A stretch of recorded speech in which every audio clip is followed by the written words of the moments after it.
What is up mga brotherhood? Ayan guys, na sugod facility tayo ni Boss Fabio. Pero walang problema dahil tutulungan niya daw tayo. Ipakita yung mga gecko sa inyo. Let's go! Kuya Remboy, magsasara ka? Nasa yung girlfriend mo?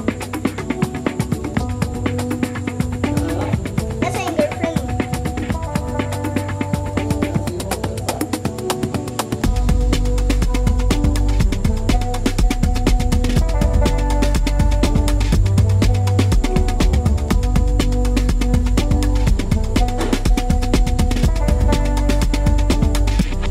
Next more.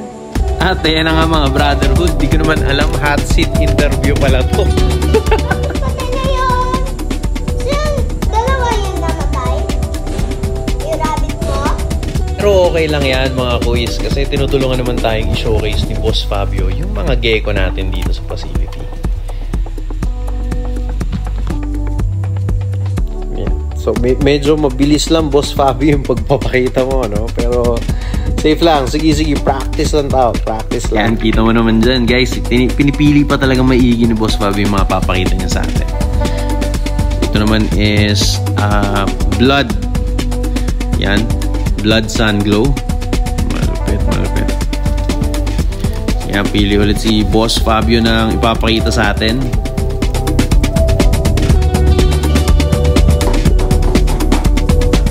Ito naman guys ay Zorro Bandit na leopard gecko galing kay Boss RKL Exotics. Yeah. Okay, next. Ano papakita niya?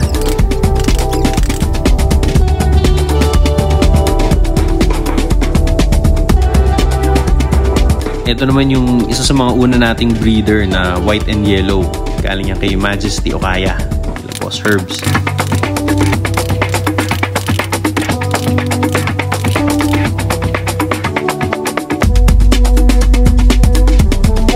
Ito naman yung nasa damit ni Boss Fabio, yung pinakauna kong male breeder. Yan ay Blood Sun Glow ulit. Yan. Laki niyan guys, 3 years old. Kung makikita nyo dito guys, talagang minimake sure ni Boss Fabio na nakalock talaga yung mga enclosure para iwas kawala. Ayun, natagpuan yung ball python natin. Ito naman yung pinakauna kong ball python, which is yung banana male. Pinakamabait din sa lahat. Ayan guys, ginawa pang kwintas. Pero safe yan, mabait yan.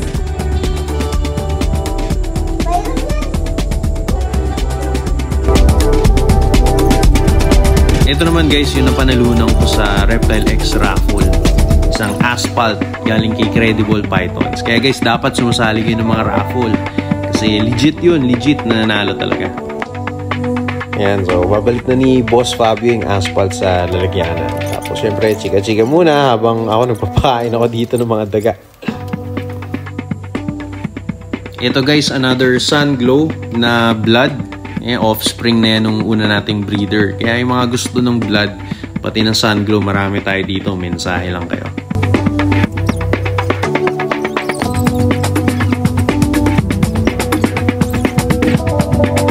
Ito guys, another blood, no? May kita nyo, tingkad talaga ng kulay. So, hindi na napapakita ni Boss Fabio na maigi, pero onting practice pa, brother. Ito naman guys, yung bandit female. Hindi ko pa ito nabibreed eh, pero hopefully this coming season, mabreed na natin. So,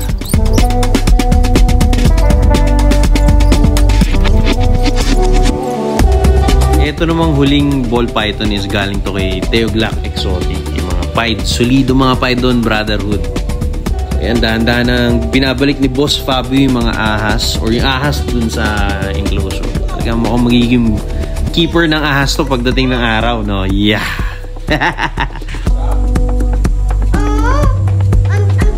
Ika nga nila, start them niya. Pero sa totoo lang, maganda rin talagang trick yung marunong ko mag-alaga ng mga hayop eh. Kasi isipin mo, hayop nga na alagaan mo, tao pa kaya.